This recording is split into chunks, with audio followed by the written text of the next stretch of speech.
আসসালামু আলাইকুম। Hello everyone, কেমন আছেন সবাই? আশা করি আল্লাহর রহমতে সবাই ভালো আছেন। আমি আলহামদুলিল্লাহ আপনাদের দয়ায় ভালো আছি। ঢাকা যেই ঘটনাটা ঘটছে,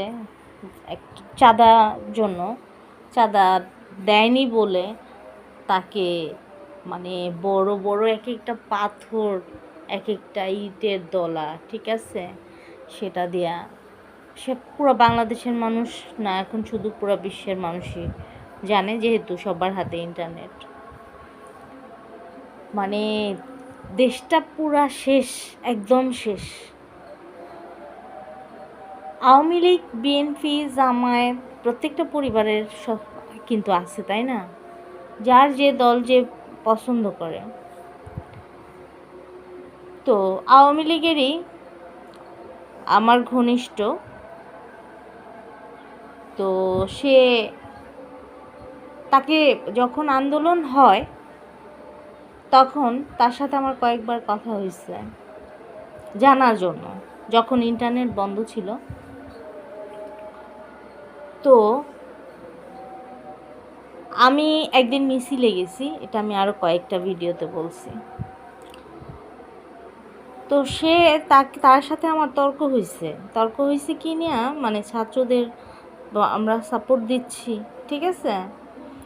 তো পরে সে বলল যে তুমি কি জানো, যদি একবার মানে আওয়ামী লীগের পতন হইতে পারে তাহলে বাংলাদেশটা কি হবে। তখন আমি অ্যাংরিভাবে, আমার খুব রাগ হয়েছে, আমি তার সাথে খারাপ আচরণ করছি। কিন্তু এখন তো আমরা হাড়ে হাড়ে টের পাচ্ছি আসলে কি হচ্ছে।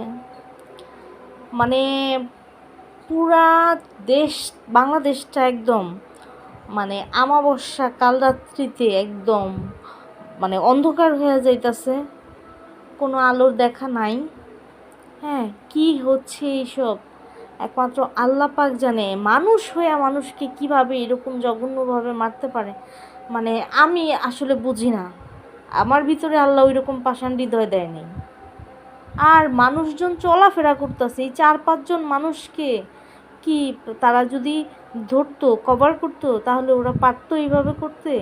আসলে আমরা মানুষ, জানোয়ার।